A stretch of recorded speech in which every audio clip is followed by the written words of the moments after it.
নামাজ এই যে শোনেন, মেয়েদের নামাজ কি 24 ঘন্টায় পড়া লাগবে? কয় ঘন্টা? 5 বার। সারা দিনে রাতে মেয়েরা 5 ওয়াক্ত নামাজ পড়বে, 5 ওয়াক্ত নামাজ পড়বে। সবসময় নামাজ পড়া লাগবে না, 5 বার নামাজ পড়লে মেয়েদের হয়ে গেল। আর রমজান মাসে রোজা কি সারা বছর করা লাগবে? বছরে 1 মাস রোজা রাখলে হবে। স্বামীর খেদমত কি সবসময় করা লাগবে? যেরকম প্রধান অতিথি আমার ভাই দাম্মামে থাকে, উনি যখন দাম্মামে যান তখন ওনার বউকে ওনার খেদমত করে পারবে। আর যদি বউ চলিয়ে যান সেটা ভিন্ন কথা। স্বামী যখন কাছে থাকবে তখন স্বামীর খেদমত করা লাগবে। কিন্তু পর্দা, আপনারা বলেন তো পর্দা কি এটা মাঝে মধ্যে না সবসময়? আপনাকে এলাকার পর্দা কখন শুরু হয়? আমাকে এলাকাত মরে গেলে 5 কাপড়, আবার খাট নিয়ে আবার চাদর দিয়ে ঢাকছে। মানে মেয়ের তো 5 কাপড় দিছি, আবার খাট নিয়েও চাদর দিয়ে ঢাকছে। ফেরেশতারা বলতেছে আল্লাহ, এই মেয়ে যখন বাঁচা ছিল গোটা কুকিল মৌলবী পাড়া ঘুরিছে, এই পাড়ার এমন কোনো মরদ নাই যে দেখেনি। তাহলে মরা গেলে 5 কাপড় দিয়ে আবার লাশ চাদর দিয়ে ঢাকলো, কারণ কি? আল্লাহ বলতেছে ফেরেশতা, ওই দেশের নাম হলো বাংলাদেশ রে, ওই দেশের মেয়েরা বাঁচতে পর্দা করে না, কিন্তু মরার পরে করে। আপনারা বলেন তো পর্দা কি মরার পরে না মরার আগে? বর্তমান মেম্বার 5000, সাবেক মেম্বার 5000। বর্তমান মেম্বার 5000, সাবেক মেম্বার 5000। সাবেক মেম্বার 1000 টাকা বেশি দিলে এবার এই মেম্বার হবে। চিন্তা করে দেখেন, বর্তমান মেম্বারও যা সাবেক মেম্বারও তাই, এর একটা রাগ নাই। সামনে যদি নির্বাচন আছে, সাবেক মেম্বার 1000 টাকা বেড়া দেন, মেম্বার আপনি হবেন।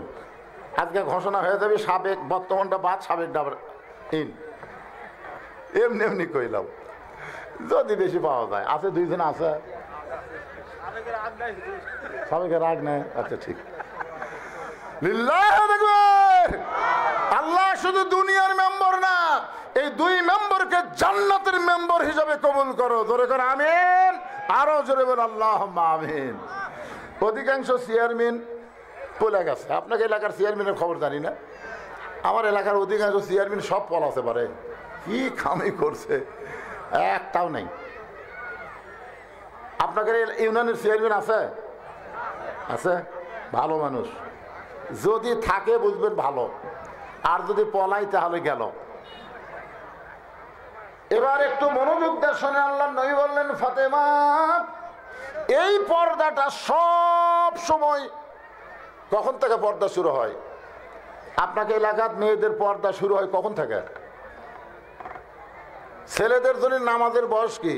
7 বছর থেকে নামাজের তালিম দাও, 10 বছর থেকে ঘাড় ধরে মসজিদে লিয়া দাও। ধরে কোন কথা ঠিক কিনা?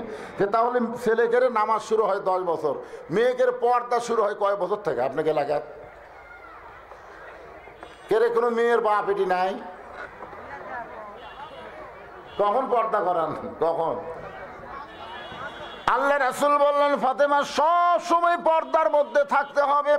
সঙ্গে সঙ্গে ফাতেমার কাছে একটা ওড়না ছিল, ওই ওড়নাটা নবীর সামনে এভাবে মাথায় দিল, বাপের সামনে। ফাতেমা ওড়না মাথায় দিয়ে বললেন, বাবা, এইভাবে আজ থেকে, এই মুহূর্ত থেকে আমি পর্দার মধ্যে ঢুকে গেলাম।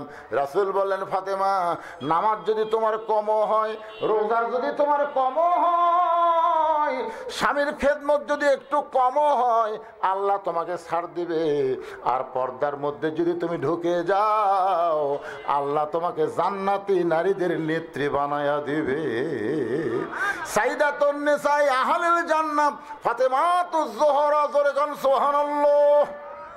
এই যে ফাতেমা পর্দার মধ্যে ঢুকলেন, একদিন জোহরের নামাজের পরে আল্লাহর নবী ফাতেমার বাড়ির দরজা দিয়ে ডাক দিলেন, ফাতেমা, আমি তোমার বাবা, তোমার সঙ্গে একটু দেখা করতে চাই।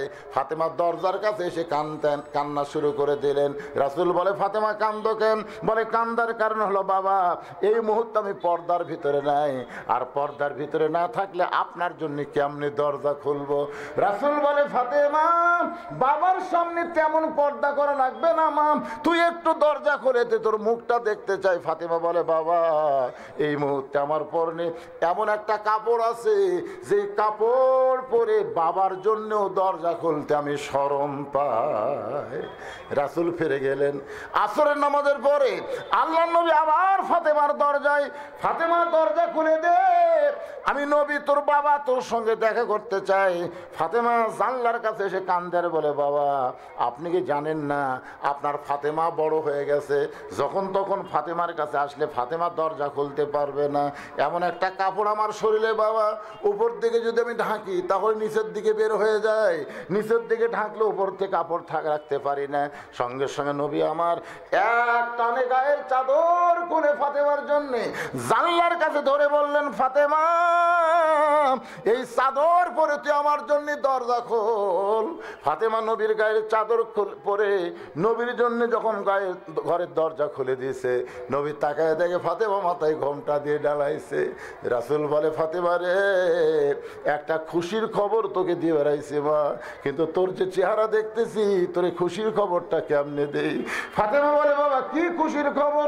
রাসূল বলেন, ফাতেমা এই মুহূর্তে আল্লাহ পাক আমাকে জানাইলো শুধুমাত্র পর্দা নিষে হওয়ার কারণে আল্লাহ তোকে জান্নাতি নারীদের নেত্রী ঘোষণা করেছে। লিল্লাহু আকবার। কি লেখা দিলেন বাদান? বিভিন্ন ইসলামী কি লেখছে? আচ্ছা আচ্ছা, বিভিন্ন ইসলামী সম্মেলন মজলিস শেষে সম্মিলিত মোনাজাত করা কি কোরআন হাদিস অনুযায়ী জানতে চাই। বিভিন্ন ইসলামী সম্মেলন মানে আজকে যে মাহফিল হচ্ছে এইরকম, তাই না? এইরকম মাহফিলের শেষে সম্মিলিত মোনাজাত করা যাবে না কেন? রাসূল করছে তো। শুধুমাত্র 5 ওয়াক্ত নামাজের সালাম ফিরাইয়া সম্মিলিত মোনাজাতের ব্যাপারে কথা আছে, মানে সালাম ফিরালেই নামাজ শেষ হয়ে যায়, এরপরে মোনাজাতের নামাজের অংশ না। কিন্তু আল্লাহ রাসূল তো বহু জায়গায় সাহাবীদের নিয়ে মোনাজাত করছে, এমনকি মোনাজাত করতে করতে রাসূল এত উপরে হাত তুলছে তার নিচের বগলের পশম পর্যন্ত দেয়া গেছে। এই বাবুল মোনাজাত একটা অধ্যায় আছে। সম্মিলিত মোনাজাত করলে সমস্যা কি? সব কিছুতে এক জায়গায় নিয়ে আসলে নামাজের পরে এই সম্মিলিত মোনাজাত নিয়ে কথা আছে, বুঝলেন? মোনাজাত শব্দের অর্থ হলো কানে কানে। আমরা সবাই মোনাজাত করি, যদি এর মধ্যে আমাদের মধ্যে সবাই তার ভালো না, একটা মানুষ যদি ভালো থাকে তার ওসিলাই আল্লাহ রাসূল তার চাচা আব্বাসের ওসিলায় দোয়া করছে, তা আমরা আপনাদের কারো ওসিলা নিয়ে দোয়া করবো, অসুবিধা কি? এই বেশি মোনাজাত কি ফরজ? তাই এই মোনাজাত ফরজ, এগুলো নফল মোস্তাহাব নিয়ে আমাদের মধ্যে ফেতনা বাঁধার জন্য দেখেন তবলিগের একদল পিটন খালো, একদল মরে গেল। এই শালা খালি ফেতনা, এই ফেতনাবাজ যারা আছে, আল ফেতনা তো আসাদু মিনাল কতল।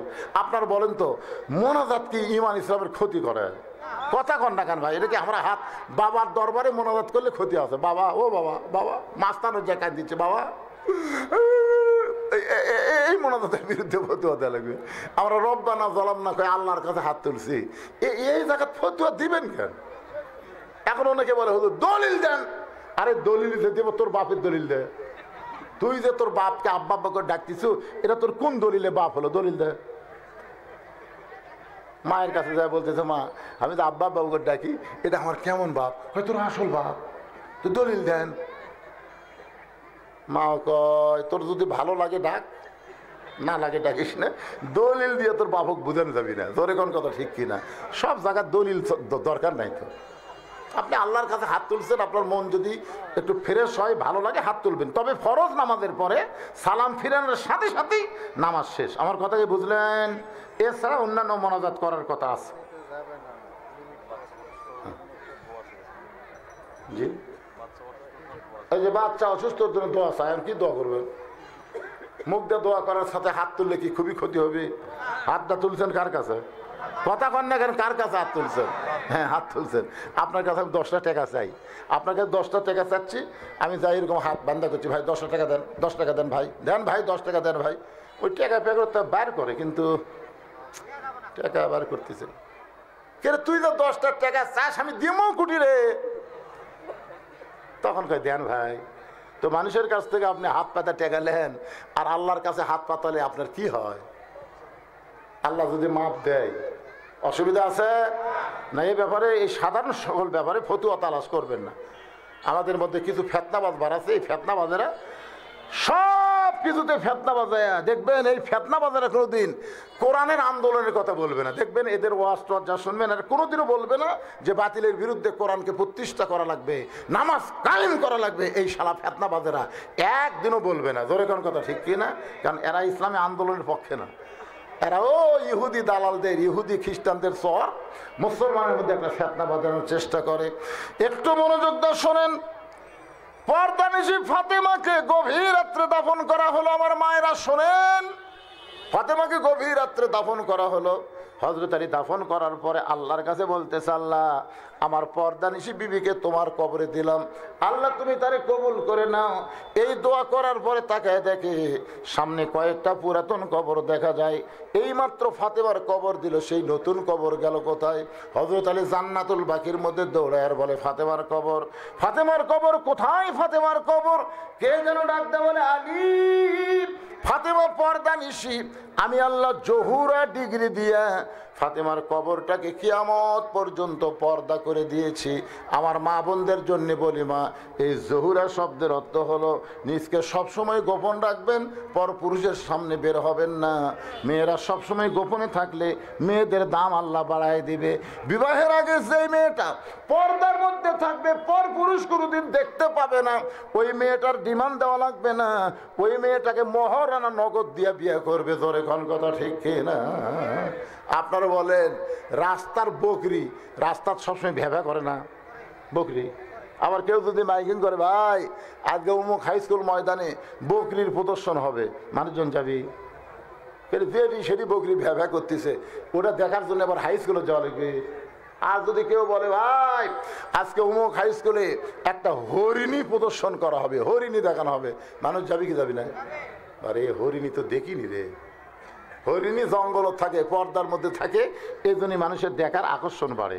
যে মেয়েরা পর্দার মধ্যে থাকবে তাদের প্রতি পুরুষের আকর্ষণ বেশি হবে না কম হবে? আর বেপর্দা হলে যেটি সেটি দেখা যায়। এই জন্য আমার মা বোনদের ইসলামী কর্মী হতে গেলে 1 নম্বর আইন হলো পর্দা। পর্দার মধ্যে আপনারা থাকবেন। পর্দার মধ্যে থেকে আমল যদি কমও হয় তারপরও আল্লাহ আমলকে কবুল করবে ইনশাআল্লাহ। আর পুরুষের 1 নম্বর হলো নামাজ। এই নামাজ ওয়াজ দেওয়া হবে না, এই নামাজ কোরআন দেওয়া হবে।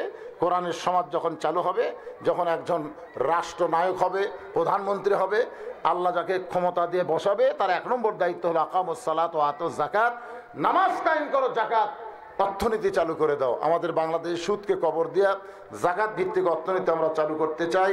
আল্লাহ যেন আমাদের সবাইকে আজকের আলোচনা মোতাবেক আমল করার তৌফিক দেয়। সকলে বলি আল্লাহুম্মা আমিন। এখন মোনাজাত হবে। এখানে আজকের মাহফিলের সভাপতি সাহেব কিছু বলবেন? ভাই কিছু বলবেন? প্রধান অতিথি সাহেব কিছু বলবেন? এই প্রধান অতিথি সাহেব কিছু বলবেন নাকি? কিচ্ছু বলবেন? আপনি কিছু বলবেন? আচ্ছা, কেউ কিছু বলবে না। মোনাজাতের পরে আমার লেখা একটা বই আছে, সুন্নাতের বাগান। সুন্নাতের বাগান বই মাত্র 50 টাকা হাদিয়া। এই হাদিয়া এই জন্যই বললাম যে এই বই বিক্রি করে যে টাকা হয় সম্পূর্ণ টাকা মাদ্রাসার এতিমদের পিছনে খরচ করা হয়। এখান থেকে একটা টাকা খাওয়া আমার জন্য হারাম। তাই আপনারা বই নেবেন, 50 টাকা দিবেন, 50 টাকা দান করা সব পাবেন, বিনিময়ে একটা বইও পাবেন। বইটার নাম হলো সুন্নতের বাগান। আল্লাহুম্মা আমিন। আল্লাহুম্মা আনতাস সালাম ওয়া মিনকাস সালাম তাবারাকতা ইয়া যাল জালালি ওয়াল ইকরাম। আয় আল্লাহ তাআলা, দ্বীনের সমস্ত কাজ কামকে বাদ দিয়ে তোমার কোরআন নবীর হাদিসের মহব্বত কলিজার মধ্যে নিয়ে এই জান্নাতের বাগানে বসে বসে কোরআন হাদিসের আলোচনা শোনার শেষে আমি গুনাহগারের সঙ্গে রহমতের দরজায় ফকির হয়ে দোকানা হাত তুলেছে। আল্লাহ মেহেরবানি করে আজকের মাহফিল আমাদের সকলের হেদায়েতের জন্যে, নাজাতের জন্যে, জান্নাতের জন্যে কবুল করো। এই মাহফিলের শুরু থেকে শেষ পর্যন্ত যত আলোচনা হয়েছে আল্লাহ, এর মধ্যে যদি ত্রুটি হয়, ভুল হয়, মাফ করে দিও। এর যা হাদিয়া মঞ্জুর করো সোনার মদিনায় নবী পাকের রওজা মুবারকে আল্লাহ কবুল করো। তামাম আম্বিয়াই কেরাম, আসহাবে কেরাম, তামাম পৃথিবীর মাটির নিচে যত মুমিন মুমিনা শুয়ে আছে আল্লাহ সকলে আর ওয়াফরে হাদিয়া কবুল করো। আল্লাহ আমরা যারা হাত তুলেছি, আমাদের জনম দুঃখনী মা, আমাদের বাবা যাদের কবরে গেছে সকলে পড়েন রব্বির হামহুমা কামা রব্বায়ানি সগীরা। আল্লাহ বাপ মার কবরকে জান্নাতের টুকরা বানিয়ে দাও। আমাদের দাদা দাদি নানা নানি আত্মীয় স্বজন শ্বশুর শাশুড়ি যাদের কবরে গেছে আল্লাহ কবরবাসীদের মাফ করে দাও। আল্লাহ তোমার যেই ছেলেরা কষ্ট করে মেহনত করে দিনের বেলা আজকের এই জান্নাতের বাগান লাগাইছে প্রত্যেকটা ছেলেদেরকে আল্লাহ 5 ওয়াক্ত নামাজি কবুল করো। আমার মা বোনদেরকে পর্দা নিশি কবুল করো, আবিদা সালিহা কবুল করো।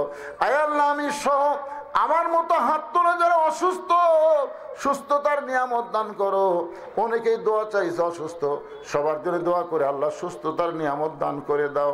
আয় আল্লাহ তাআলা গোটা বাংলাদেশকে কবুল করো। যেই কোরআন শুনতে এত ভালো লাগে সেই কোরআনের বাংলাদেশ আমাদের সকলকে একটা বারের জন্য হলেও দেখার তৌফিক দিও আল্লাহ। ফিলিস্তিনের মুসলমান এখন অসহায় হয়ে আছে আল্লাহ। আল্লাহ সিরিয়ার মুসলমানকে তুমি মুক্ত করেছো, মিশরের মুসলমান অচিরে মুক্ত হবে আশা করা যায়। আল্লাহ সিরিয়ার ফিলিস্তিনের মুসলমানকে আল্লাহ তুমি হেফাজত করো, মুক্ত করে দাও আল্লাহ। আল্লাহ তোমার বাইতুল্লাহ ধ্বংস করতে আসলো আব্রাহা, তুমি আবাবিল পাখি দিয়ে ধ্বংস করে দিলে। আজকে পৃথিবীর মানচিত্র থেকে ইহুদি জাতকে তুমি ধ্বংস করে দাও আল্লাহ। আল্লাহ ফিলিস্তিনের মুসলমানকে তুমি বিজয় দাও আল্লাহ। আর কত কচি কাছে মাসুম বাচ্চাদের আঘাত করবে আল্লাহ। আল্লাহ আর বাংলাদেশের প্রতি তুমি খাস রহমত নাজিল করো আল্লাহ। ভারতের যাবতীয় ষড়যন্ত্র থেকে আমাদের বাংলাদেশকে আল্লাহ তুমি হেফাজত করো আল্লাহ। সুবহান রাব্বিকা রাব্বিল ইজ্জাতি আম্মা ইয়াসিফুন। আজকের মাহফিলের সম্মানিত সভাপতিকে আল্লাহ তুমি কবুল করো, সহসভাপতি কবুল করো, প্রধান অতিথি কবুল করো, বিশেষ অতিথি কবুল করো আল্লাহ। সমস্ত সুধীজনকে আল্লাহ তুমি কবুল করো।